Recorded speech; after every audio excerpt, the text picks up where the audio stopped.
함께 말씀을 합독하십니다. 너희는 유혹의 욕심을 따라 썩어져가는 구습을 따르는 옛사람을 벗어버리고 오직 너희 심령이 새롭게 되어 하나님을 따라 의와 진리의 거룩함으로 지으심을 받은 새 사람을 입으라. 아멘. 오늘 저녁에 오신 분에게 강사님을 소개합니다. 서울 중구 태계로에 위치한 남대문교회 소년당 목사님이십니다. 본문 말씀을 가지고 새 사람의 새로운 삶이라는 제목으로 말씀을 전달해 주시겠습니다. 목사님 나오십니다. 하나님 감사와 영광 말씀 올리시 바랍니다. 할렐루야, 할렐루야, 할렐루야. 하나님을 찬양하는 여러분들 평강의 복이 넘치시기를 주의 이름으로 축복합니다. 제가 올 때마다 강조하는 게 있습니다. 우리는 할렐루야로 시작해야 합니다. 할렐루야, 하나님을 찬양하라. 그래서 오늘 우리 찬양으로 시작했어요. 여러분 교회에서도 예배 드릴 때 찬양으로 시작하잖아요. 저는 옛날 학창시절에 군사훈련, 학군단 군사훈련을 받았습니다. 대대장 후보생을 했어요.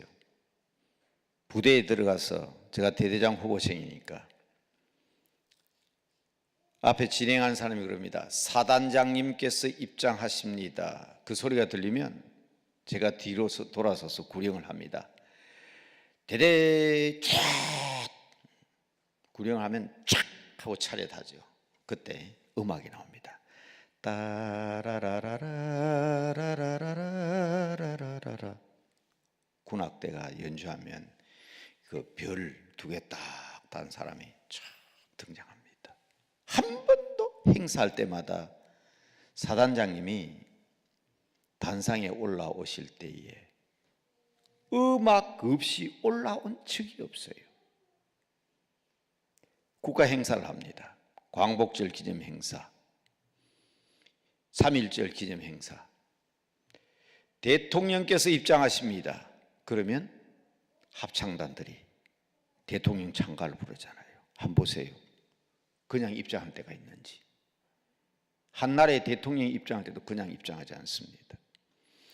옛날 왕이 행차를 할 때는 앞에 쥐타대가 앞장서서 연주를 합니다. 그 뒤에 군사가 호위하면서 왕의 행렬이 이어집니다. 우리 하나님께서 우리에게 임하실 때 찬양이 있어야 합니다. 그래서 여러분 예배를 시작할 때 찬양대가 송영을 하잖아요. 우리 하나님께서 이 예배를 받으시기 위하여 우리에게 임재하신다.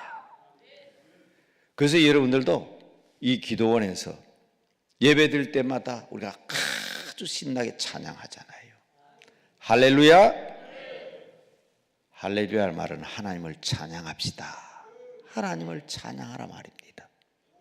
여러분 삶 속에 늘 찬양이 넘치시기를 주의 이름으로 축복합니다.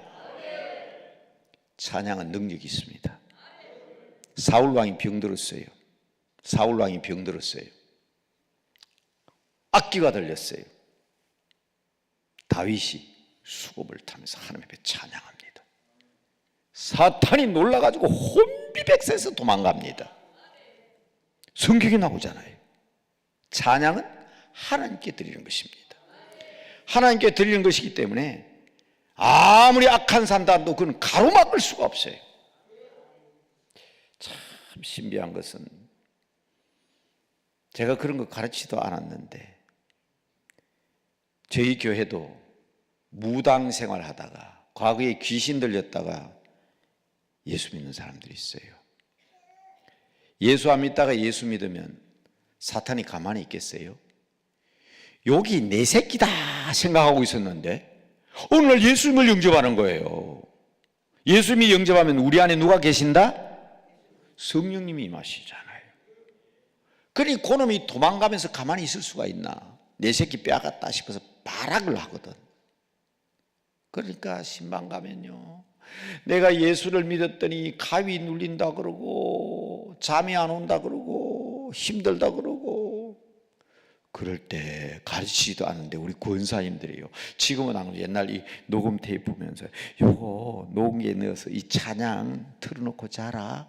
그래서 이야, 옛날 우리 권사님들이 대대로 물려서 가르쳐준 이야기지만은 알고 계시는구나. 권사님 참 알고 그러시는구나.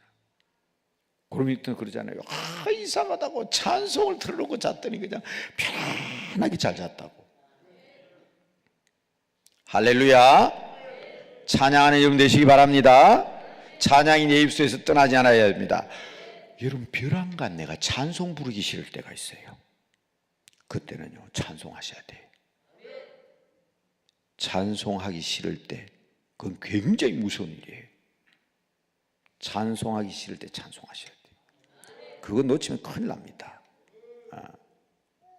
예배 드리러 가기 싫을 때 예배 드리러 가야 되고요. 그게 제가 늘 주장하는 거잖아요. 목사님, 오늘 어제도 얘기했죠. 가정 예배 드릴 시간이 없어요. 가정 예배는 가족이 모여야 되는데 아빠 퇴근 시간 다르고 아이 학교 시간 다르고 아빠 출근 시간 다르고 아이 중. 여러분, 그런 가정이 가정 예배 안 드리면 그건 풍비박산이에요. 가정이 안 되는 거예요. 그게. 그러니까 가정 예배 드려야 되는 거예요. 우리 교회 교인들은 저한테 거꾸로 얘기하면 큰일 납니다. 새해부터 집사님으로 봉사하세요. 목사님, 저는 자격이 없어요. 새해부터 구역장 맡으세요. 목사님, 저는 구역장 못해요. 왜 못해요? 아이고, 제 같은 사람이. 그렇게 교만하면 매맞지. 아니, 목사님, 제가 자격이 없어서 내가 못한다는데 그게 교만입니까? 겸손이지. 그게 무슨 겸손이냐고. 제가 하는 말이 있어요. 한번 따라합시다. 하나님의 일은 하나님이 하신다. 자기가 하려고 그러니까 교만이지. 자기가 하려고 자기 몸을 돌아보니까 나 구역장 자격 없네, 나 집사 자격 없네. 그 교만해. 하나님 앞에서는 그게 교만이라고. 그게 나 실력이 없어요, 난 자격이 없어요, 나는 능력이 없어요. 더 심하게 말하면 저는 이렇게 얘기합니다. 목사를 보고 비난하거나 욕하면 안 되지. 아니, 목사님, 제가 언제 목사 욕했습니까? 저 그런 거 아니잖아요. 목사, 니는 자격 있나? 이래 묻는 것 같다고 그래요. 여러분, 손윤탁이는 하나님 앞에서 목사 자격 없어요. 제 같은 사람이 어떻게 목사 됩니까? 근데 왜 당당하게 여러분 앞에 목사로서 설교를 하고 큰 소리 칩니까? 내 힘이 아니에요. 하나님께서 주시는 능력으로 하는 거예요. 제 실력, 제 능력을 하면 지금 목사 못해요. 저 깜짝 놀랐어요. 오늘 낮에 그런 문자가 왔더라고. 목사님, 어떻게 생각하십니까? AI, 인공지능이 설교문을 작성하면 어떤 일이 벌어질까요? 하는 질문입니다. AI, 인공지능. 이세돌이가 바둑을 두었는데요, 졌어요. 인간이 자꾸 지니까 이 AI가, 인공지능 컴퓨터가 말입니다, 인간이 하도 불쌍해가지고 인간에게 한번 져줬대요. 그러니까 이세돌이 한판 졌대요. 그러면 인공지능이라는 놈이 전기를 통해서 사람이 자료를 투입하고 움직이는 컴퓨터인데요, 사람에게 자비까지 베풀 줄 알아. 그런 인공지능이 설교 원고를 작성하면 어떤 원고가 나올까요? 사람이 못 따라갈 거예요. 전 장담합니다. 인공지능이 만약 설교 원고를 작성해가지고 그 설교 원고로 설교를 하게 된다면 인간적으로 보면 그 설교 원고를 따라갈 사람이 없을 거예요. 세계에서 바둑을 제일 잘 둔다는 이세돌이가 바둑에서 졌는데, 판판이 졌는데, 불쌍해가지고 한판 져줄 정도의 인공지능이 우리 사람이 쓰는 설교 원고를 작성한다면 어느 목사가 따라가겠습니까? 어느 박사가 따라가겠습니까? 그러나 그게 설교 원고일까요? 인간들은 지금 과학 만능주의, 인공지능, 디지털 큰 소리 칩니다. 그런데 보세요. 눈에도 안 보이는 코로나 병균, 세균한테 못 이겨가지고, 그 바이러스한테 못 이겨가지고 온 세계가 그냥 풍비박산이 됐는데, 예? 하나님의 능력을 알아야 돼요. 이 마지막 때에 과학 제일주의 이건 필요 없다는 거 아니에요. 과학도 하나님이 주신 지식이에요. 인공지능 필요 없다는 거 아니에요. 얼마나 우리를 편리하게 합니까? 디지털 시대 대단합니다. 무시하지 말라는 거예요. 무시하지 말라는 거 저는 말씀드리면서 말씀드립니다. 그러나 그것이 하나님 앞에 도전할 수는 없습니다. 만약 여러분 목사님의 설교 원고를 가지고 비판하고 목사 설교 잘한다 못한다를 가지고 비판한다면 앞으로 큰일 납니다. 인공지능을 따라갈 설교 원고가 없는데 어느 목사가 그거 당하겠어요? 인간적인 판단 기준으로 판단하시는가? 저 그렇게 묻고 싶어요. 우리는 저는 동양철학 전공한 사람 아닙니까? 유교를 공부했고 공자, 맹자를 순자를 공부한 사람입니다. 주자학을 공부한 사람이고 양명학을 공부한 동양철학으로 박사학위를 받은 사람이에요. 철학자예요, 저도. 여러분, 모든 종교는 다 진화를 해요. 이게 손윤탁 박사가, 그때는 박사라 말 써도 괜찮아요, 주장하는 종교학의 결론입니다. 모든 종교는 진화한다. 불교도 진화합니다. 근본불교, 원시불교, 부파불교, 저 남방불교, 마지막으로는 저 당나라 시대 때 기독교, 경교라는 기독교가 와가지고 변화된 불교가 대성불교, 그리고 보살불교라고 그래요. 대성불교. 모슬렘도 진화합니다.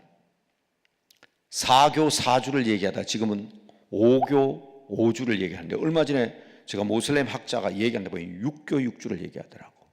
4개에서 6개로 늘어났어요. 진화예요, 진화. 모든 종교는 진화합니다.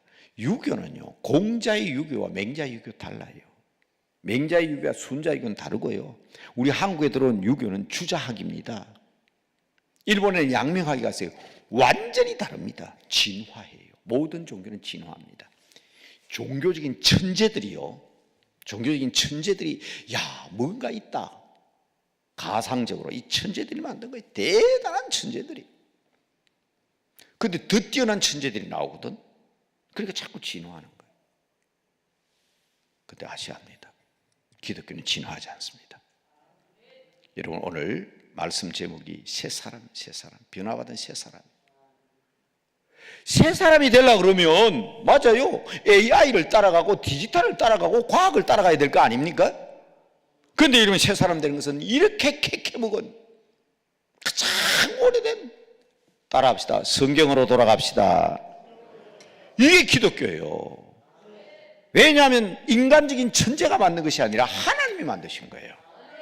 하나님이 계시로 쫙 만들어 주셨기 때문에 인간이 아무리 천재 아니라 우천재가 나오고 아무리 인공지능이 아니라 최고의 그냥 지식자가 와도 성경은 뜯어고칠 수가 없습니다. 하나님은 변치 아니하십니다. 그 하나님을 할렐루야 찬양하는 여러분 되시기를 바랍니다.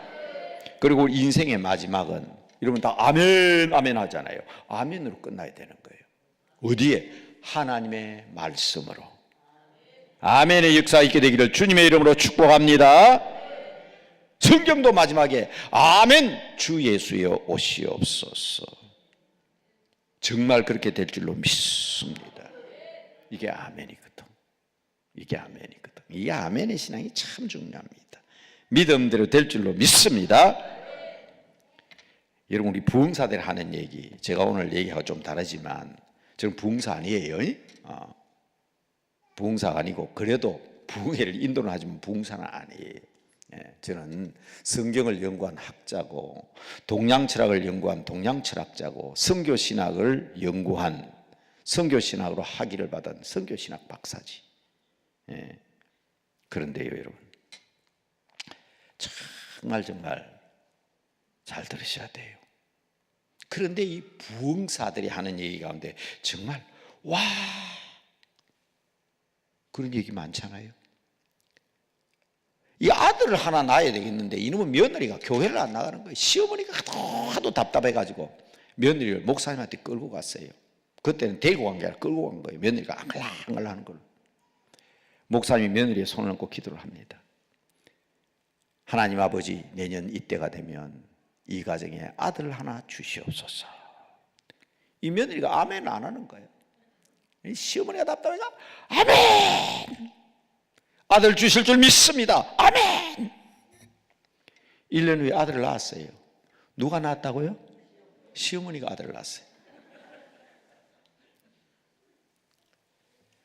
자, 부흥사가 한 얘기지만 아멘의 신앙이 우리의 삶을 변화시킵니다. 그래서 전번에 제가 물고기를 그렸잖아요. 물고기를 그렸죠. 우리 초기 기독교인들은 물고기를 그려가지고 나는 크리스찬입니다 표시를 했어요. 물고기 머리는 할렐루야입니다. 여러분, 모든 신앙생활을 하나님을 찬양하며 시작하시기 바랍니다. 승리하는 삶을 살 수 있습니다. 아멘으로 응답하시기 바랍니다. 성공적인 삶을 살 수 있습니다. 그러나 이 연초에 여러분을 축복합니다. 샬롬의 복을 받으시기 바랍니다. 할렐루야로 시작해서 아멘으로 끝나지만 우리가 누리는 것은 샬롬, 참 평강입니다. 참 평강. 하나님 나라는 평강입니다. 하나님께서 다스리신다. 하나님께서 주장하신다. 이 신앙이 우리의 바른 신앙입니다.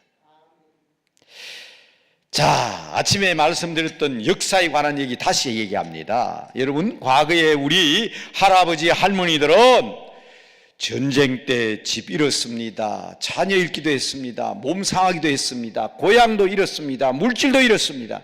그러나 여기에는 하나님의 뜻이 있다. 믿음으로 평강을 누렸습니다.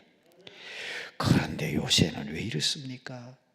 조금만 마음 안 돼도 삐져가지고 하나님이 있다면서 이럴 수가 있습니까? 섭리신이 사라져 버렸어요. 목사님 다음 주부터 교회 안 나옵니다. 이랬었구만. 상처받았습니다. 옛날 우리 할아버지 할머니들은 상처 안 받았을까요? 자, 우리 할아버지 할머니 역사적으로 이어받아야 될 신앙을 따라합시다. 섭리신앙. 하나님에 대한 신앙은 두 가지가 있습니다. 하나는 창조신앙, 하나님이 만드셨다. 두 번째는 섭리신앙, 하나님께서 만드신 것을 다스리신다. 꼭 기억하셔야 됩니다. 하나님의 신앙은 창조신앙과 섭리신앙, 삼위체 하나님이거든. 예수님은요, 내가 지은 죄를 한번 따라합시다. 죄는 내가 지었으나 벌은 주님이 받으셨습니다. 그게 십자가의 신앙, 예수님에 대해서 십자가의 신앙입니다. 그런데 내 죄를 깨끗이 사해 주시는데 끝났나요? 아닙니다. 죽음에서 부활하셨거든요. 따라합시다. 십자가와 부활, 이게 우리 예수님에 대한 신앙이에요. 창조와 섭리, 십자가와 부활, 그리고 성령님은 우리의 죄를 깨닫게 해주십니다. 그리고 예수를 믿게 해주십니다. 우리를 구원받을 수 있도록 역사하십니다. 그래서 성령님은 따라합시다. 회개와 구원, 우리를 회개시키고 구원시키는 역사를 감당한 분이 성령님입니다. 다른 거 많이 있어요. 예수님도 동정녀 마리아에게서 나시고 성천하시고 다시 재림하시고, 그것도 예수님의 사역이지만 중요한 것은 십자가 부활. 성령님도 우리를 충만케 하시고 세례를 베푸시고 은사를 주시고 모든 성령님의 역사가 있지만 제일 중요한 성령님의 역사는 우리를 회개하시고 우리를 구원케 하시는 그 능력이 성령님의 역사이십니다. 성령님 안에 가는 여러분 되시기 바랍니다. 자, 그래서 오늘 아침 그리고 낮 시간에 말씀드린 오늘 정기편이라고 그랬습니다. 하나님께서 우리를 하나님의 형상대로 만들었거든. 그게 오늘 얘기 나옵니다. 오늘 목사님이 읽어주신, 그리고 여러분 함께 읽으신 말씀에 하나님을 따라 처음 하나님 만드신 모습이, 자 24절이죠. 의와 진리의 거룩함으로 만들었어요. 그런데 잃어버렸어요. 우리는 의롭지 못합니다. 그런데 칭의, 의롭다고 인정해 주셨습니다. 예수님의 피로 깨끗하게 해주셔서 하나님의 형상을 지금 회복시켜 주시는 거예요. 이게 회복입니다. 코로나 이전으로 돌아가는 게 회복이 아닙니다. 여러분 오해하지 마세요. 코로나 이전으로 돌아가 가지고 거짓과 부패와 욕심이 흥행하고 음란과 음욕이 향락이 세상을 지배하고, 여러분 코로나 이전으로 돌아가면 코로나 때보다 더 무서운 재앙이 닥칠지도 몰라요. 코로나 이전으로 돌아간 게 회복이 아닙니다.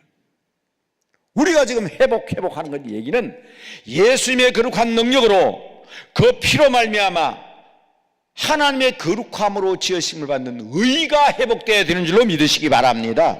이 주님 안에서만 가능하거든. In Jesus Christ, 예수 그리스도 안에서 진리의 거룩함으로 새 사람이 되어야 합니다. 믿으시기 바랍니다. 이게 회복이에요. 회복은 예수님 안에서만 가능한 거예요. 절대로 코로나 이전으로 돌아가는 게 회복이 아니다. 회기지, 그건 회기하면 안 돼요. 코로나에 큰 매를 맞았으면 정신 차리고 이제는 가야 되겠다 이 말이에요. 그런데 오늘 제가 정리하면서 말씀드릴 것은 22절에 보면 너희는 유혹의 욕심을 따라 썩어져가는 구습을 쫓는 옛사람을 벗어버리라는 거예요. 제가 이게 필요하기 때문에 내려갑니다. 디모데후서 4장에 보면 4장 12절에 보면 때가 이르리니 이 무서운 말씀입니다. 때가 이르리니 사람들이 귀가 가려워 가지고 진리를 따르지 아니하고 자기 듣기 좋은 스승을 따로두고 허탄한 이야기를 따른다 이 말. 지금 시대가 어떤 시대인지 분별하셔야 됩니다. 유혹의 욕심을 따라 썩어져가는 구습을 쫓는 사람처럼. 그래서 제가 여러분 교육학을 한 사람 아닙니까? 초등학교 선생을 12년 한 사람입니다. 잘 들으세요. 애들 때리면 안 됩니다. 체벌하면 안 됩니다. 저는 옛날에 선생할 때 애들 많이 때렸어요.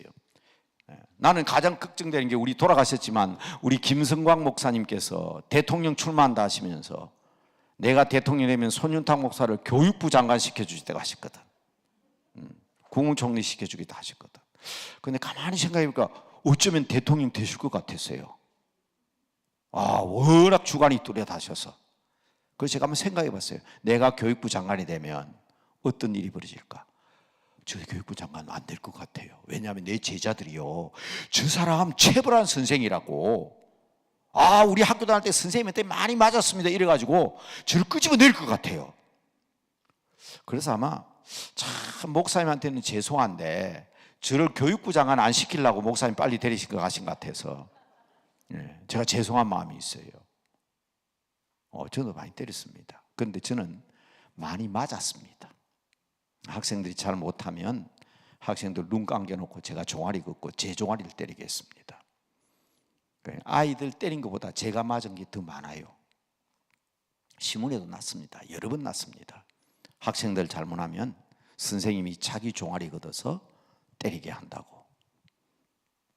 그런 면에 있어서는 그래도 예수님께서 날 위해서 매 맞았듯이 나도 아이들을 위해서 매 맞겠다. 저는 초등학교 선생을 해도 딱 압니다. 선생님 학교 다닐 때 우리 가르치셨잖아요. 그런데 그게 옆반 학생인지 우리 반 학생 대번에 구별이 됩니다. 뭘로? 너 선생님 종아리 때려본 적이 있냐? 그건 우리 반 내가 담임한 학생이에요. 그런데 선생님 학생 때 우리 가르치셨잖아요. 다 학생들 기억하지 못하잖아요. 네 종아리 때려본 적 있냐? 없어요. 그러면 내가 가르친 학생은 맞기는 맞을 거예요. 보이스카우트로, 걸스카우트로, 또 다른 방면으로 제가 가르치기는 가르쳤겠죠. 1시간을 가르쳐도. 그러나 제가 담임한 학생은 아니에요. 제가 담임한 학생은 제 종아리 안 때려본 사람 없습니다. 신학대학원에서 교수님, 제가 20년을 강의했잖아요. 대학에서. 저 교수님을 존경하는 제자입니다. 너 내한테 짜장면 얻어본 적이 있냐? 예, 목사님 짜장면 사주셨잖아요. 그러면 그건 직접 내한테 강의를 들은 사람이에요. 제 클래스에서 한 학기 동안. 교수님 저 배웠잖아요. 그러면 그 학생은 내한테 한두 시간 배웠거나 몇 시간 특강을 들은 거지. 저한테 짜장면 얻어먹지 않았으면 제가 직접 가르친 아이 아니에요. 우리 주님이 그렇게 하셨기 때문에 저는 그렇게 늘 가르쳤습니다. 그런데요, 제가 체벌하면 안 된다 그랬잖아요. 지금 생각해 보니까 참 잘못한 것 같아. 그런데 꼭 체벌해야 되는 아이가 있어요. 네. 자, 할아버지 할머니 잘 들으세요. 며느리가 손자들 못 두드리게 해야 돼요. 그리고 여기 젊은 엄마 아빠 있습니까? 애 매로 키우지 마세요. 애 억울하게 만듭니다. 그런데 때려야 될 때가 있어. 때려야 될 때가 있어. 애를 데리고 옆집에 갔어요. 양쪽 엄마가 이제 마주보고 얘기를 하는데 이 아이가 저기 가가지고 막 이웃집 아줌마 화장대를 엉망으로 만들어놨어. 야! 그러지 마. 이웃집 아줌마 그러죠. 괜찮다, 가지고 놀아라. 가지고 놉니다. 엄마가 하지 말랬잖아. 엄마, 아줌마 괜찮다 그러잖아요. 그 자리에서 때릴 수 있는 거 집에 와가지고 그냥 함시 두둑이 패놔야 돼. 엄마 말을 들어야 될지 옆집 아줌마 말을 들어야 될지 그게 분별 안 되면 되겠어요? 제가 지금 무슨 얘기하는지 아시겠어요? 오늘 성경이 얘기하고 있는 거예요. 자기 귀가 가려워서 자기가 따를 스승을 자기가 만들어 놓고 허탄한 이야기를 따르고, 그러니 그게 사탄으로 넘어가고 2단으로 빠지고 3단으로 빠지는 거예요. 사이비로 빠지는 거예요. 여러분, 저는 이제 목회를 그만두고 제 후임자를 뽑습니다. 근데 하도 그냥 여러 가지 조건을 했어요. 내가 그렇게 물었어요. 여러분, 초등학교 다닐 때 여러분 담임 목사를 담임 선생님을 여러분이 정했어요? 중고등학교 때 담임 선생님을 당신들이 정했느냐고. 하나님께서 정해주시는 목사를 보내달라고 하나님 앞에 기도해야지. 왜 네가 뽑으려고 자꾸 그냥 내한테 압력을 넣냐. 여러분, 이런 때입니다. 허탄한 이야기를 따르지 마십시오. 여러분, 사탄의 본체에 대해서 제가 말씀을 드렸잖아요. 이 때가 악한 때이기 때문에 알아야 합니다. 사탄의 속성 3가지가 있습니다. 꼭 알아놓으셔야 돼요. 이 사탄이라는 놈은 본래는 루시프라고요. 천사장이에요, 천사장. 하나님의 심부름꾼이라고. 하나님의 심부름꾼이라고. 인간에게 천사, 하늘, 전, 심부름사. 여러분, 영어에는 이 느낌이 안 나요. 영어에는 하나님의 심부름꾼이에요. 누구? 인간에게 수종되는 심부름꾼이에요. 천사는 인간보다 못합니다. 천사도 흠모하겠네. 왜 흠모합니까? 인간이 되고 싶었어. 인간은 영혼도 있고 육체도 있는데 천사는 육체가 없거든. 그러니까 여러분, 천사장이 가만히 생각해 보니까 자기가 대단한 존재인데 말이에요. 내가 왜 인간을 섬겨야 되냐? 내가 인간에게 경배받으면 되지 않냐? 하나님 외에 다른 것을 섬기면 전부 다 우상입니다. 그렇죠? 여러분, 천사가 싹 그냥 변질이 돼가지고 인간에게 경배받겠다고. 그래서 이 타락한 천사를 우리는 사탄이라고 부릅니다. 확실히 하셔야 돼요. 여러분, 우리 한국에 귀신론 얘기하다가 이단된 사람들 왜 이단된지 아십니까? 성경적인 사탄을 얘기하지 않고 우리 동양에서 말하는, 제가 동양 철학자 아니에요. 동양에 나오는 귀신론은 뭐냐 하면 원통하게 죽은 사람들이 죽고 난 뒤에 영혼이 귀신이, 그게 동양에서 말하는 귀신론입니다. 집 밖에서 나가서 죽으면 전부 다 원기가 됩니다. 그게 귀신이라 그래요. 그래서 옛날에 사람이 죽으면요, 집 안에 못 갖고 돌아가지고 담장 밑으로 집어넣어가지고 그리고 원기가 안 되게 한다 하고 그랬어요. 옛날 어른들은 알 거예요. 그거 아닙니다. 사람은 죄 있는 죽으면 지옥 가고 믿는 사람은 천국 갑니다. 믿으시기 바랍니다. 그 외에는 없어요. 무슨 죽고 난 뒤에 예수 안 믿고 죽어가지고 돌아다니면 그게 귀신이라고 하는데, 예수 안 믿고 죽으면 지가 어디 돌아다녀? 지옥 갑니다. 예수 믿고 좀 천국 가는 거지. 그래서 그걸 자꾸 주장하니까 그게 이단이에요. 성경 얘기를 안 하고 성경 얘기는 이거예요. 하나님을 존중해서 하나님께 영광을 돌리고 인간에게 심부름해서 인간들과 하나님 앞에 심부름하게 해야 되는데, 가만히 보니까 내가 괜찮다 싶거든. 그러니까 지가 그냥 존귀함을 받고 지가 영광을 받으려고 하는 거예요. 그게 사탄입니다. 그래서 이것을 우리는 뭐냐? 타락한 천사장, 그게 사탄입니다. 그런데 천사장이니까 뭐가 있겠어요? 쫄개들이 있잖아요. 그게 바로 뭐 자기 대장인 사탄을 닮아가지고 같이 타락한 거예요. 그래서 타락한 천사들을 우리는 귀신들이라고 부르는 겁니다. 자, 요거 성경적이니까 분명히 아셔야 됩니다. 네. 그래서 이것들이 하나님의 자리를 넘보고 탐내기 때문에 두려워하는 건 하나님밖에 없습니다. 그래서 서두에 있잖아요. 우리가 찬양하고 할렐루야 찬양하면 감히 하나님 것을 가로막지 못하기 때문에 사탄은 놀라서 혼비백산에 도망가는 겁니다. 그래서 우리 선배들이 얘기할 때 한 길로 왔다가 7길로 도망가는 것은 우리가 찬송할 때 도망가는 줄로 믿으시기 바랍니다. 그래서 다윗이 쫙 찬양을 하니까 놀래가 도망가는 거예요. 기도는 누구한테 드립니까? 하나님 앞에 드리죠. 그러니까 도망가는 거예요. 그래서 저 미국의 유명한 피터 와그너라는 교수가 사탄이 싫어하는 소리 3가지가 있다고 그랬어요. 첫째는 찬송하는 소리, 둘째는 기도하는 소리, 셋째는 성경 읽는 소리. 그게 놀라서 혼비백산에 도망간다는 거예요. 예수의 이름은 꼼짝도 못합니다. 지가 이길 줄 알았지. 광야에 가가지고 40일 굶주린 예수님 시험해보니까 자기 이길 줄 아는데 아니잖아요. 그래서 사탄은 떠나고 천사, 성령이 와서 수종을 들었다 그랬잖아요. 성경 읽으시기 바랍니다. 찬송하시기 바랍니다. 기도하시기 바랍니다. 그래서 제일 여러분들 조심해야 될 게 성경 읽기 싫을 때는 성경 읽을 때다. 기도하기 힘들 때 지금이 기도할 때다.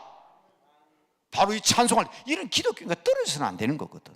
그게 사인이에요. 그게 사인. 하기 싫을 때 틈을 노리고 있구나. 오전에 말씀드렸죠. 우리 주님은 재림하실 때 구름 타고 오시고 사탄은 뭐 타고 온다고? 틈을 타고 온다고. 틈을. 호시탐탐.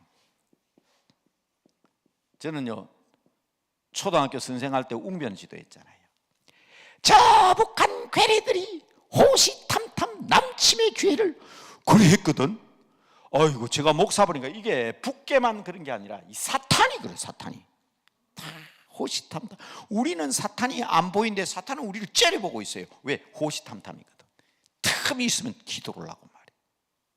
그런데 찬송하고 기도하고 성경 읽는 성도들은 접근도 못하는 줄 믿으시기 바랍니다. 그래서 이 사탄은 속성이 3가지. 첫째는 권위, 능력이 있어요. 이걸 권위라 하면 좀 그래. 여하튼 씁시다. 능력이 있어요. 지위가 있다고. 지위. 천사장이잖아. 과거에 내가 한때는 천사장이었다.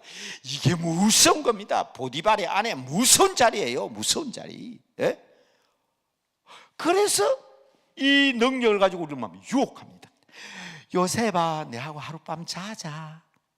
요셉이 거절하잖아요. 그 연약한 종하인 보잘것없는 노예가 그 지위가 있는 보디발, 바로 임금님의 경호실장 보디발의 그 높으신 아내가 요셉아 내하고 자자. 야, 이 얼마나 무서운 유혹입니까?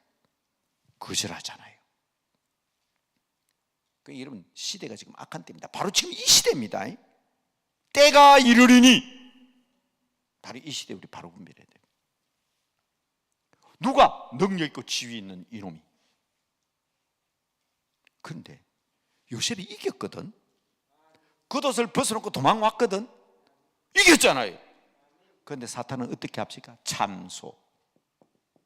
죄가 없는데 죄를 뒤집어 씌워가지고 요놈이야, 이 히브리 종이 말이 사람이 없을 때 날 겁탈하려고 했다고 도망갔다. 그러니까 죄를 뒤집어서 감옥에 집어넣을 뿐이잖아. 이게 사탄의 속성인가 확실히. 이거는 여러분 제가 여기 와서도요, 기도원에 와서도 기도하러 오시는 분들이기 때문에 수없이 말씀드려도 또 다음에 또 와서 얘기할지 몰라요. 왜냐하면 우리는 승리해야 되기 때문입니다. 저걸 알아야 내가 승리할 수 있기 때문입니다. 이 속성 분명히 하셔야 됩니다. 제가 비유로 들어서 얘기한 적도 있다고. 우리는 춘향이 와갔다 그랬죠. 이도령이 서울 가서 과거 급제하면 데리러 올게. 예수님이 내가 처소를 준비하면 데리러 오마. 춘향이나 우리랑 똑같이 기다리는 사람이에요.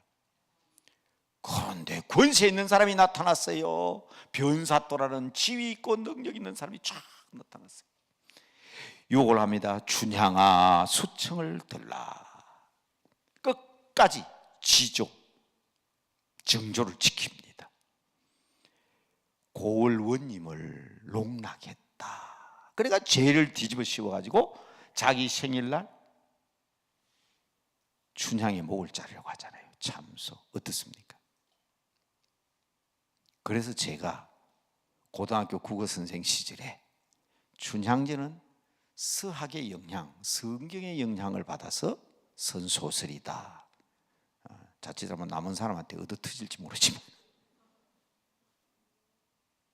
그게 중요한 말이 중요한 거. 이거 중요한 거예요. 우리 알아야 돼. 근데 이기는 방법 제가 가르쳐 주셨잖아요. 가르쳐 드렸잖아요. 찬송하시기 바랍니다. 찬송하시기 바랍니다. 성경 읽으세요. 성경 읽으세요. 정말 기도하셔야 됩니다. 자, 이러한 이 시대에 우리가 자기 귀가 가려워서 자기 꾀를 따라서 자기가 따른 서성을 많이 두고 하도 그냥 기독교리 정신 차린다 싶으니까 이제는 AI까지 나와 설교 원고 작성을 해? 이야, 무서운 시대입니다.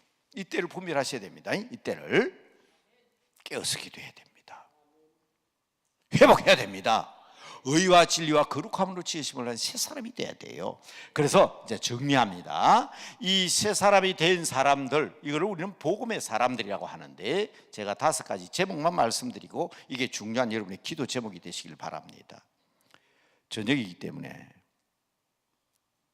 7시는 좀 전에 간단하게 하고 기도를 많이 하게 해드려야 되다 생각했는데 왜 저녁에 이러면 어두울 때 기도가 되잖아요. 또 찬송이 뜨겁고. 그러나 요거 5가지는 제가 얘기하고 갈 겁니다. 자, 하나님의 능력과 은혜로 회복된 새 사람은 첫째, 오늘 말씀드린 거예요. 자, 정리하는 거래요. 첫째는 예배를 드립니다. 이게 최고입니다. 세상에 어떤 것도 복음의 사람은 예배와 떠날 수가 없습니다. 아침에 얘기했죠. 수가성 우물가 여인이 당신은 유대인, 나는 사마리아. 당신은 남자, 나는 여자. 그래서 사마리아 남자인 당신이 유대인 여자에게 물을 달라고 딱 구별하잖아요. 얘기하다 보니까 다 알아맞혀. 남편이 다 쓰는 것도 알아맞추고. 예? 지금 살고 있는 남자도 내 남편 아닌 것도 알아맞추시고. 우와, 당신은 메시아입니다. 예수님을 딱 고백하는 순간 뭘 얘기합니까? 예배 얘기하잖아요. 왜 거기 예배란 말이 나옵니까? 우리가 어디서 예배 드릴까요? 바로 나오잖아요. 따라합시다. 변화받은 사람은 예배를 제일 중히 여깁니다. 요한계시록에 합당하니 찬양 받으시기에 합당하니 우리의 기도를 들으시기에 합당하니 인을 떼기에 합당하니 그 합당하는 말이 what란 말입니다. 가치가 있다는 말이에요. 가치. worthy, worth. 그런 가치가 있기 때문에 이 가치가 worship, 예배가 되는 거예요. 마땅히 하나님 앞에 예배 드려야 되는 겁니다. 여러분, 2023년은 예배로 성공하는 여러분 되시길 바랍니다. 자, 이것을 우리는 뭐냐? 하나님과 관계 속에서 우리의 바른 관점을 가져야 되는데 이것을 우리는 대신관이라고 합니다. 변화받은 사람은 하나님과의 관계에 틈이 생기면 안 돼요.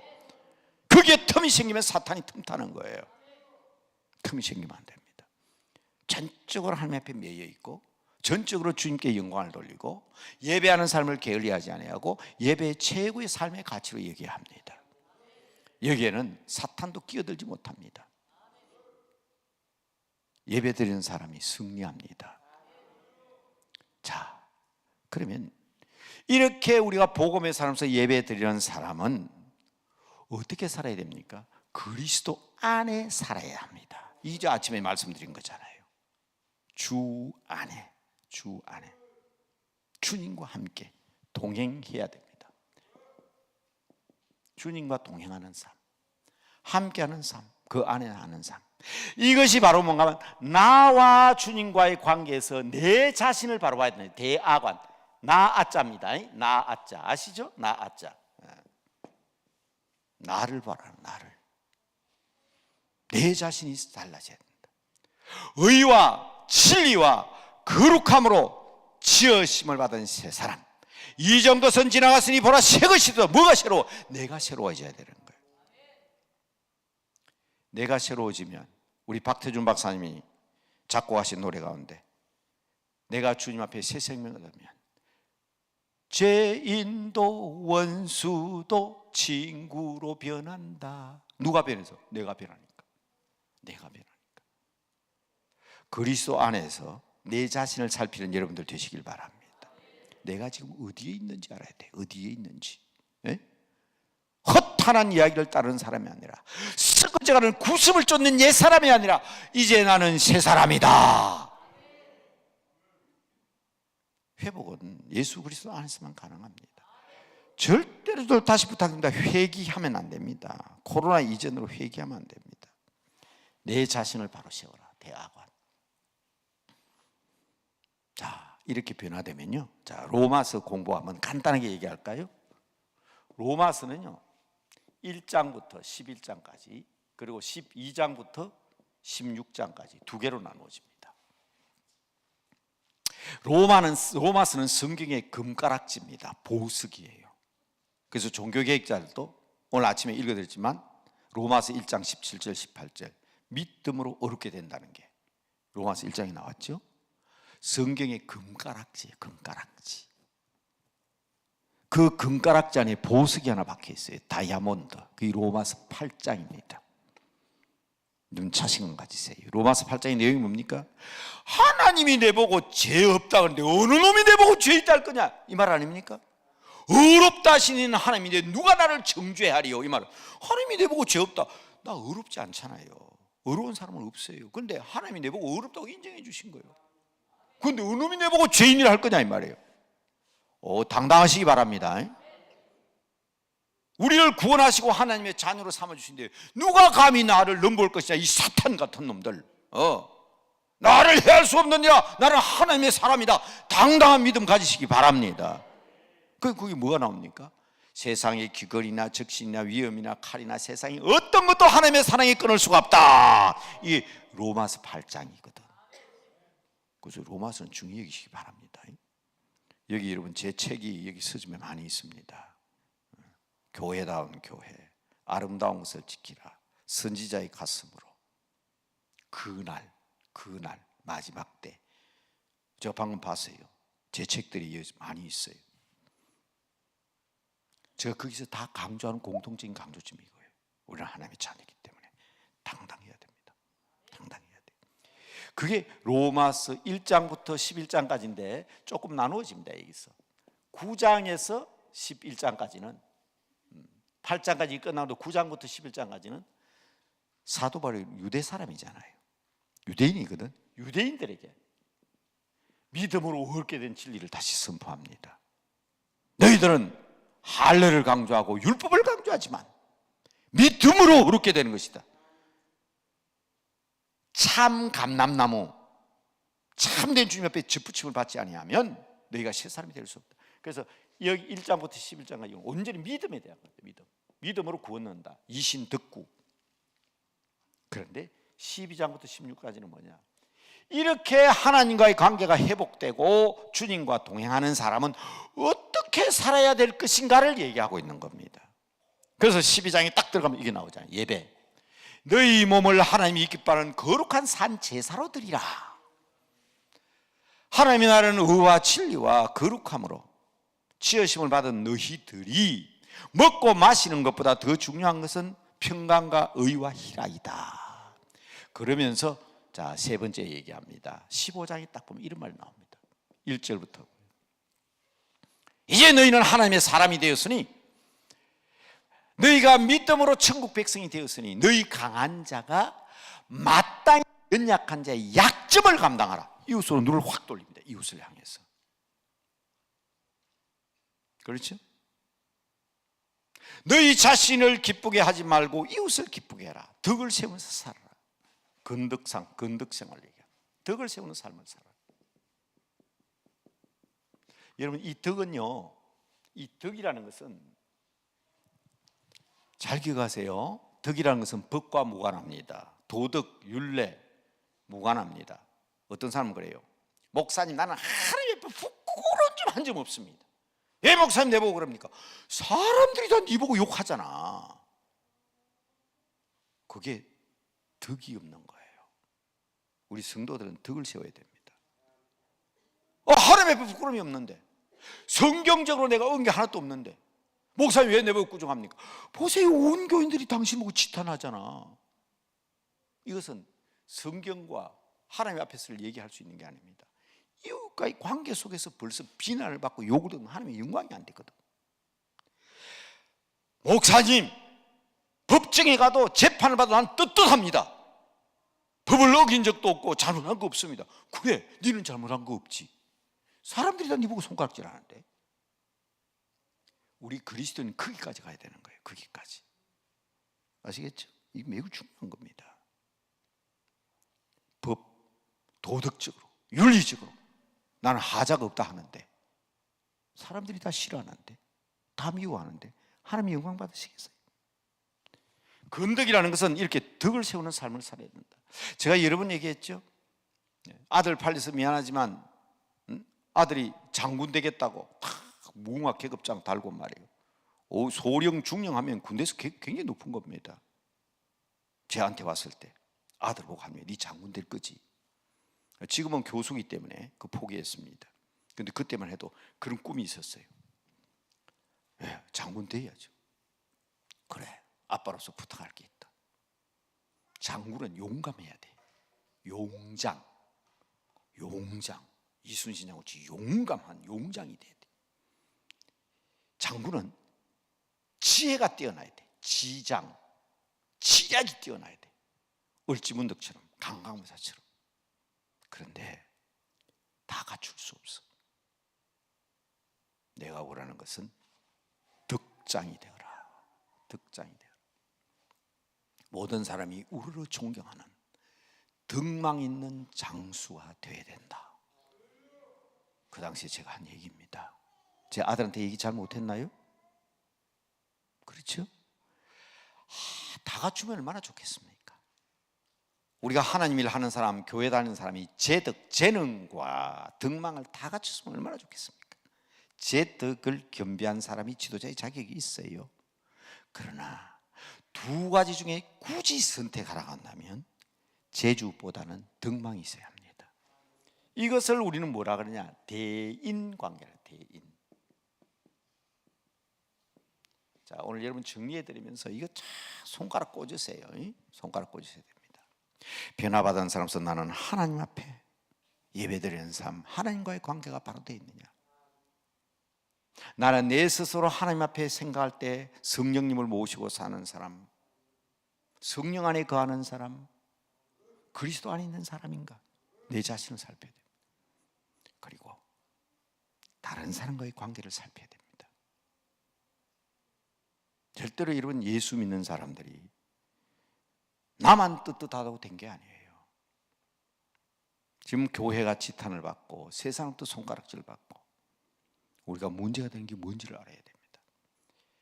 거기에 틈이 보이니까 사탄이 탑을 들어가지고 오늘날 온 세상 사람들로 하여금 교회를 비난하고 폄훼하고 예수 믿는 사람이고, 자기들이 뭘 알아요? 고린도전서 2장에 나오잖아요. 육에 속한 사람은 교회 성령에 대해서 알지도 못해요. 그런 사람이 무슨 교회에 대해서 비난하고 교회에 대해서 욕을 해요? 그런데 우리가 틈을 보인 거예요. 우리는 성경대로 산다. 하나님 앞에서만 인정받으면 된다. 세상 사람과 관계는 관계없다. 세상 사람은 욕을 하거나 말거나 나만 바르게 된다. 이거 아니라고. 우리 예수님께서 말씀하실 때 하나님을 사랑하고 이웃을 내 몸같이 사랑하라, 이게 계명을 했잖아요. 그거 난 예수만 잘 믿으면 내가 음란하건지 내가 퇴폐적인지 향락적인지 그게 세상 사람과 무슨 관계있냐고 내가 하나님 앞에 뜻한, 아니에요. 덕을 세워야 됩니다. 믿으시기 바랍니다. 이 일 위해서 기도해야 됩니다. 다 끝난 것처럼 보이죠. 고린도전서 10장 30절 한번 따라합시다. 먹든지 마시든지 무엇을 하든지 하나님의 영광을 위하여 하라. 물질입니다. 물질. 우리가 기본적인 것이 먹는 겁니다. 입는 겁니다. 자는 겁니다. 먹고 마시는 거. 우리의 소유입니다. 우리의 물질입니다. 우리의 집입니다. 여러분, 저는 하나님의 은혜를 너무 많이 받았기 때문에 32여 년 전에 선생을 사표를 내고 신학의 길을 들었을 때에 하나님 앞에 서운했습니다. 아버지 하나님, 제가 전 재산 다 바쳐서 교회도 짓고, 그러니까 하나님께서 착하다고 집도 주시고, 1985년에 자가용 가진 사람, 초등학교 선생이 자가용 몰고 다니는 사람 없었습니다. 대학 교수도 없었어요. 근데 전 자가용 몰고 다녔잖아요. 물질적인 복도 받았습니다. 저희 집 사람은 저하고 결혼할 때, 저하고 오늘 앉아, 여기 사실은 아침부터 지금까지 계속 앉아 있어요. 이 집 사람이. 제가 거짓말 못해요. 결혼할 때 제 조건이 그겁니다. 약속하세요. 뭘? 목사 절대로 안 되겠다고 약속을 하셨어요. 선생 부인도 자신 있고요, 장관 부인도 자신 있고, 대통령 부인도 자신 있다. 그러나 나는 목사 사모는 자신이 없다. 그때는 저도 목사 될 마음도 없었으니까, 나 목사 절대 안 될 거야. 근데 하필 왜 집사람이 저한테 그 얘기를 했겠어요? 결혼했어요. 교회를 위해서 헌신했습니다. 집도 사고 차도 샀습니다.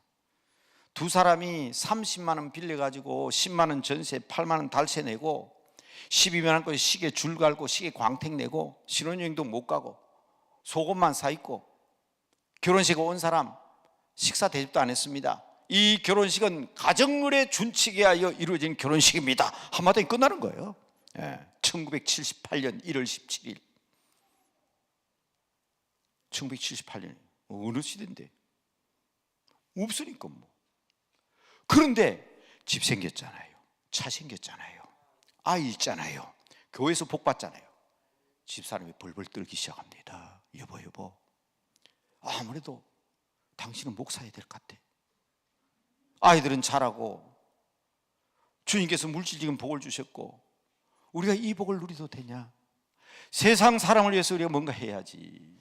그런데 당신의 재질을 보니까 학생들 가르치면 설교도 잘하고, 그때요 제가 지방신학교를, 목사들하고 지방신학교 간 거 아니에요. 성경 누가 성경을 낳고 지방신학교. 근데 갔다 오니까 전부 다 전도사라 하더라고. 그래서 그 당시에 저 부흥에 많이 다녔습니다. 경북 문경군 동도면 생달, 이 생달교회, 경남 남해군 미조 중앙교회, 여하튼 시골에 부흥에 많이 다녔어요. 그러니까 막 기적이 일어나고, 아까 말했잖아요. 현신의 권사님 안수를 받아서 그런지 몰라도 전도사가 기도해도 막 귀신들이 쫓겨나고 병든 사람이 낫게 되고 이러니까 말이에요. 학교 선생이지 방학 때문에 너무 정신없어요 그냥. 그러니까 집사람이 이거 안 된다, 모든 거 포기하고 신학교 가세요.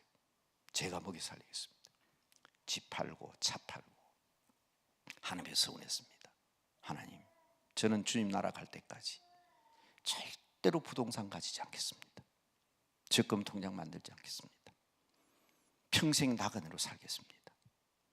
하나님께 서운하고 다 정리했습니다. 그때 제 아들, 딸이 이제 고등학교, 대학교 한창 갈 어릴 나이인데 돈 들어갈 때예요. 근데 다 정리했어요. 집사람이요, 삼성전자 외판사원, 웅진아이큐 외판사원, 지안 콜렉션 화장품 사장까지 했어요. 여러분, 저 주민등록번호 가르쳐 드릴까요? 한번 조회해 보세요. 저는 손바닥만 부동산 안 가지고 있습니다. 통장 드릴까요? 저는 적금 없습니다. 지금 우리 교회 교인들 지금 걱정입니다. 장로님이 제일 걱정이에요. 목사님 지금 은퇴한다는데 원로 목사도 아닌데 우리가 어떻게 대우하냐. 지금 목사님 그냥 내보내면 교회가 요거도 뭐지, 목사님 갈 데 없이 길바닥에 있다 그러면 교회 요거 넣어갖고, 목사님 어떻게 집이라도 얻어드리려고 하려고 그러니까 명목이 없고, 지금 우리 장로님 고민이 태산입니다. 그래서 얼마 전에 우리 장로님 물었어요. 목사님 큰일입니다. 우리가 어떤 명목으로 목사님 갈 때도 올 때도 없는 목사님을 교회에서 퇴임시키려고 하니 어쨌으면 좋겠습니까? 그래서 그거 하나님이 하신다고 그랬어요. 아니 그래도 목사님 요구사항이 있으면 요구사항 없습니다. 편하게 그냥 하세요. 교회에서 결정한 대로 하겠습니다. 지금 그러고 있어요. 집사람 보고 그랬어요. 설마 뭐 전세집 얻어주면 그 한 3년 지내가지고 임대주택 들어가면 전세 뽑아 교회 도로 가져가라 하고 뭐 그러면 되는 거지 뭐. 아들이 다 자라가 있고 아들도 사택에 살잖아요. 교수 사택에 살고 딸은 태국 성교 아니면 뭐 성교지가 살지 뭐. 김성광 목사님 계실 때 저거 한 얘기 있어요. 제가 그런 얘기 했더니 한 번은 이제 식사하시면서 그랬어요. 방 하나 줄까? 이거 와서 살래? 저 대답 안 했어요. 하나님께서 하시는 일이니까. 그런데 얼마나 행복합니까? 제가 걱정근심이 있어 보입니까? 제 마누라 여기 앉아 있습니다. 혹시 아시면 제 마누라 얼굴에 근심 있는 거 보셨습니까? 하나님께 다 맡겨 살거든. 여러분 이게 참 중요합니다. 우리의 소유, 먹고 마시는 소유, 여기에 대한 바른관, 이걸 우리는 뭐라 그러냐? 따라합시다. 대물관. 이게 바로 있어야 돼. 먹든지 마시든지 내가 가지고 있는 모든 소유는 무엇을 위해서 하라? 무엇을 위해서? 하나님의 영광을 위해서. 이게 변화된 사람의 목적이에요. 그런데 여러분 오해하지 마세요. 혹시 목사님들 계시면 오해하지 마세요. 제가 이제 부흥회 가가지고도 이런 소리를 못해요. 아니 손 목사는 그런데 당신은 마음이 이럴까봐. 여러분 목사가요 아무나 그런 거 아니에요. 저는 특별한 경우고. 아이고 별세하시지만 서승민 선교사님, 인도네시아 선교사님 계시는데 저보다 선배거든요. 손 목사 그 서원 좀 풀어라. 우리가 딱 해주겠다. 우리 기도해 줄게. 목사가요 올 때 갈 때 없으면 하나님 영광 가립니다. 하나님 영광 가립니다. 목사도 잘 살아야 돼요. 여러분 담임 목사 대접 잘 하세요. 올 때 갈 때 없으면 집도 구해주시고 좋은 옷도 입게 해드리시고요. 교육자는 그런 거예요. 여러분 부자 되시기 바랍니다. 저는 우리 교인들이 말합니다. 여러분 다 부자 되세요. 가난한 걸 내 혼자면 족합니다. 여러분이 가난하고 어렵거는 제가 감당할게요. 여러분 제가 지난 일주일 동안 저희 교회에서 금식기도 했잖아요. 제 방이 3층에 있습니다. 수도관이 얼어버렸어요. 하수구가 얼어버렸어요. 세수를 해가지고 물을 들어보는데 물이 막 너무 나오는 거예요. 하수구가 얼어가지고 막 안 내려가니까. 3층에 그냥 있으니까. 그래서 하수구도 풀고 수도관도 잠그고 제가 일주일 동안 금식하면서 3층 아래쪽에 물을 바켓을 들고 아침적으로 물 들여다 나르서 아침에 세수하고 물 끓여 먹고 물만 먹잖아요. 우리 교회 뭐 이거 다 영상으로 나가니까 그지만 우리 교회 간사, 우리 교회 일하는 간사가 그래요. 목사님 힘들어서 어떡해요? 그 물을 어떻게 나갔어요? 무슨 소리 하냐? 내가 어릴 때는 저 동구 밖에 우물가에 우리 어머니가 물동이 이고 다녔어.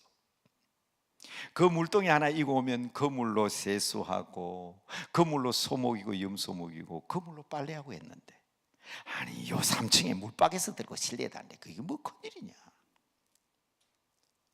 제가 1977년에 초등학교 선생 되면서 자취방을 얻었는데 수도가 없어.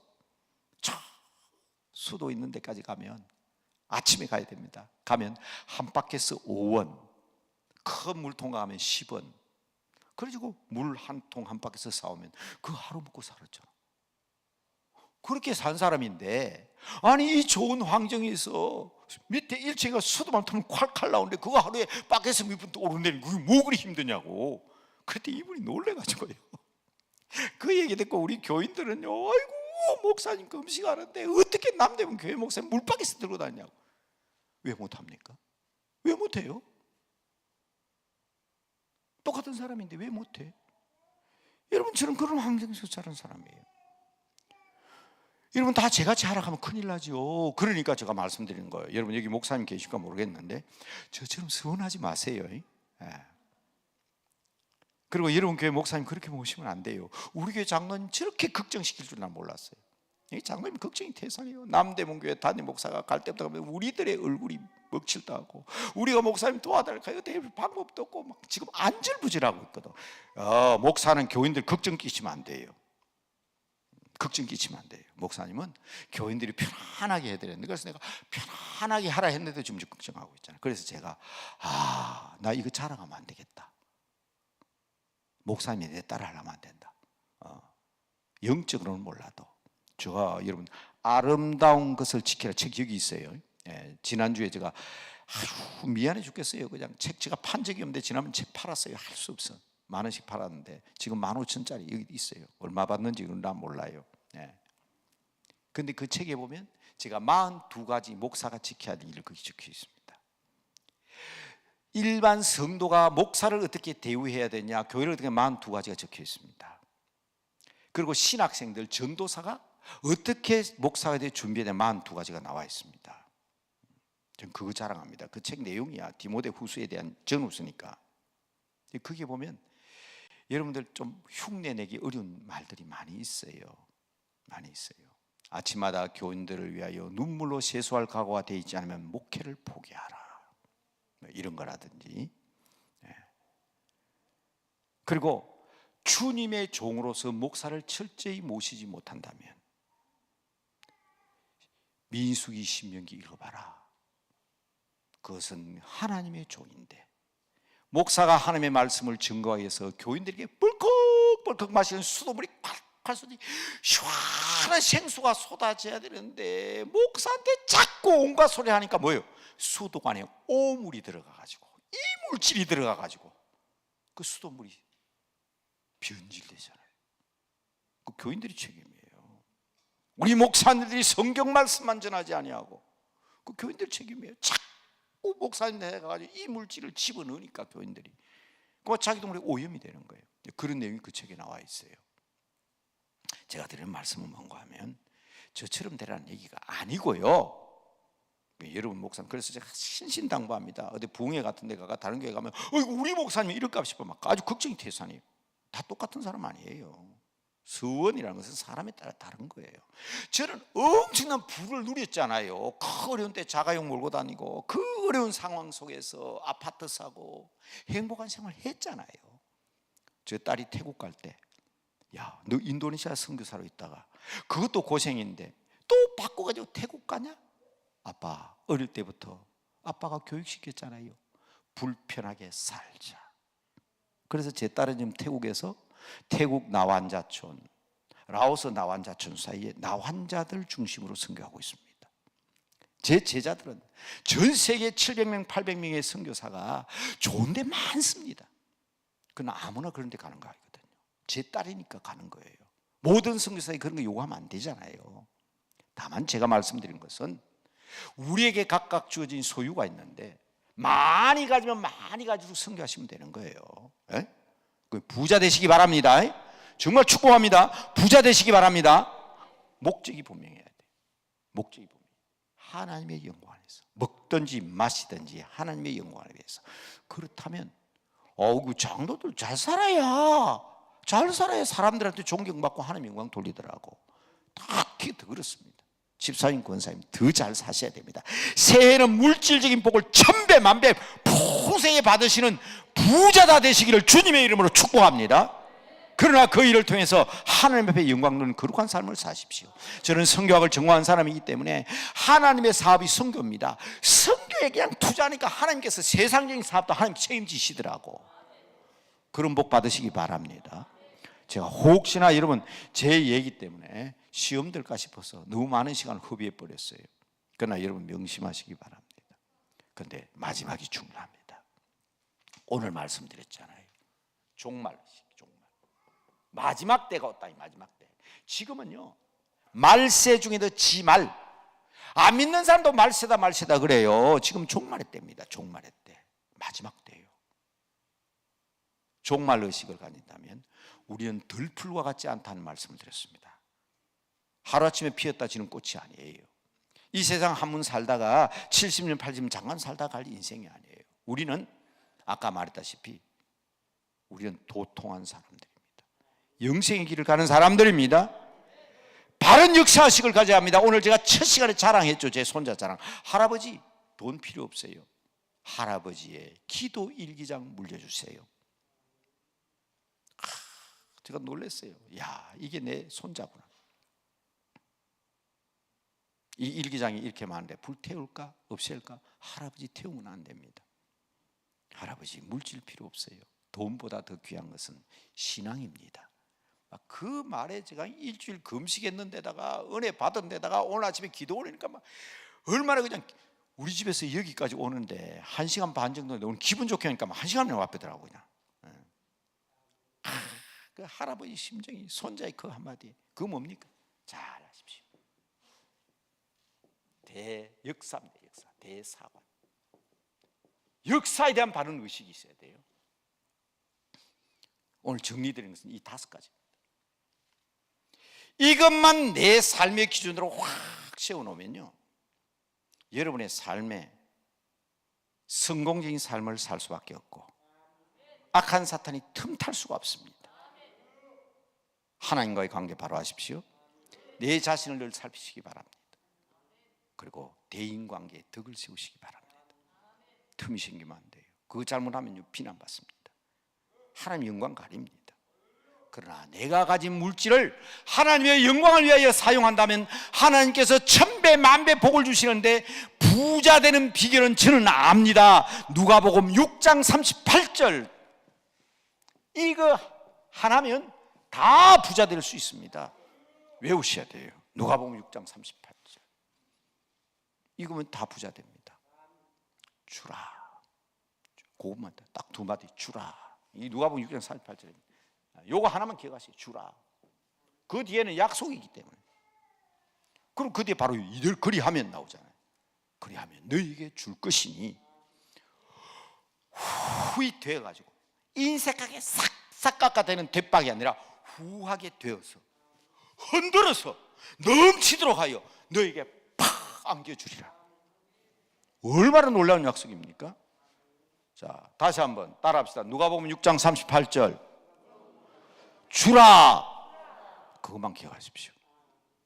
그 뒤에 것부터 계산하면 안 됩니다. 왜? 그 뒤따라 나오는 말이 있어요. 누가복음 6장 38절 제가 외우니까 그대로 얘기할까요? 주라. 그리하면 너에게 줄 것이니 후히 되어 누르고 흔들어 넘치도록 너에게 안겨주리라. 딱 끝났으면 얼마나 좋겠어요. 너희의 헤아림으로 헤아림을 도록할 것이다. 아이고 하나님 내가 이 선교를 위해서 이만큼 바쳤고 교회에 왔으니까 하나님 안 주십니까? 계산하면 여러분 받을 거 하나도 없습니다. 왜? 계산해버리니까. 하나님 앞에 계산하면 이름 받을 게 어디 있어요? 다 하나님 준 건데. 헤아리지 말라. 그래서 제가 요것만 기억하라니까요. 조금 더 기억하려고 하면 그 뒤에 누르고 흔들어 넘치도록 하여 내게 안겨주리라까지 기억하시고 그 뒤에 헤아리지 말라. 계산하면 나 하나님 앞에 얼마 받았는데 왜 안 주십니까? 하나님 나 이렇게 했잖아요. 왜 안 주십니까? 그럼 하나님 안 주세요. 소 목사가 하나님 일 앞에 서운했잖아요. 20년 30년 동안 서운하고 그렇게 살았잖아요. 하나님 이제 줄 거 없어요. 하나님 주실 거 없어요. 다 하나님 주시는 거 살았는데 하나님이 주실 거 뭐 있어요? 계산하면 안 돼요. 저는 그냥 하나님께서 주신 대로 산다. 이게 우리의 대물관입니다. 대물관. 근심 걱정 염려하지 마십시오. 주 안에는 걱정이 없습니다. 그리고 대사관이 이게 중요한 겁니다. 평생 잘 살아놓고 마지막 때 왜 그래? 마지막에 내가 변질되고 흐트러지면 다 소용없잖아요. 아무리 잘 살아도 마지막에 감옥에서 사형수가 되면 그 사람 그것 때문에 죽는 거예요. 끝까지 변질되냐고 역사 속에서 내가 어떤 사람인가 바로 세우는 대사관. 역사를 우리 가문의 역사를 우리 교회의 역사를 하나님 나라의 역사를 이루는데 내가 어떤 역할을 하느냐? 그게 사도행전적 삶이거든. 자, 여러분 저는 여러분들에게 부흥사는 아니라 그랬지만 하나님의 진리의 말씀을 가르쳐야 될 책임이 있는 거예요. 오늘 저녁을 먹다가 저희 집 사람이 우리 교무부장님에게 질문을 했어요. 우리 남편 같은 사람도 이런 데 와가 부흥사가 되겠습니까?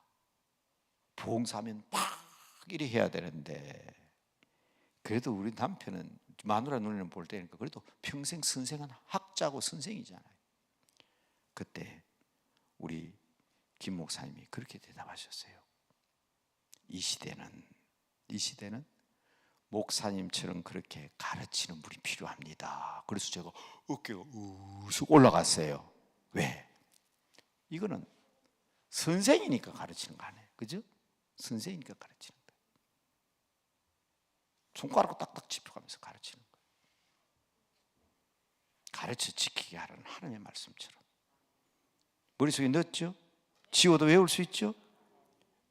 하나님과의 관계 대신관, 내 스스로의 관계 대아관, 이웃과의 관계 대인관, 물질과 관계 대물관, 역사의 관계 대신관, 대사관.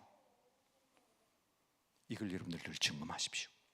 그러면 여러분 분명히 승리하는 삶을 살게 되고 주님 앞에도 영광 돌리게 되고, 이 해에도 이것 생각하면 나는 이렇지만, 나는 가난하게 살고 어렵게 살지만 내가 기도하고 강남 금식권에서 기도하면 하나님은 틀림없이 들으시고 내 자녀에게라도 복을 주실 것이다. 이 대사관이 역사라고 하는 사람, 역사. 이 역사잖아요. 이게. 나는 어렵지만 내 후손들은, 나는 교회에서 비록 어렵고 힘들게 봉사했지만 하나님께서는 우리 교회의 역사 속에 남는 교회로, 여러분 우리 강남 금식기도원이 지금까지 구국기도원에서 역할을 했지만 이제는 더 크게 세계를 바라보면서 기도하는 대한민국의 중심이 되어 역사를 변화시키는 우리 기도원이 될 것이다. 그러기 위해서는 내가 역사적인 의식을 가지고 여기 와서 기도하고 헌금하고 응답받고 하는 것이 필요한 이유, 그게 역사적인 관점 아닙니까? 확실히 하십시다. 의와 진리로 거룩함으로 새 사람을 입어서 회개가 아니라 우리는 회복의 역사를 통해서, 뭘 회복? 이것이 회복돼야 되는 거예요. 이것을 통해서 귀신들이, 사탄들이 틈타지 못하도록, 할렐루야, 할렐루야, 아멘의 역사를 통해서 여러분 이 아름다운 일을 통해서 큰 평강 누리시는 새해가 되시기를 주님의 이름으로 축복합니다. 축복합니다. 축복합니다. 다 같이 두 손 드시고, 두 손 드시고 오늘의 말씀 생각하면서 이 놀라운 회복의 역사를 통해서 사탄이 틈타지 못하도록 우리는 성령함을 얻을 수 있는 주님의 사람 되게 하여 주시옵소서. 다 같이 주여 부르짖겠습니다. 두 손 들고 부르짖습니다. 주여, 주여,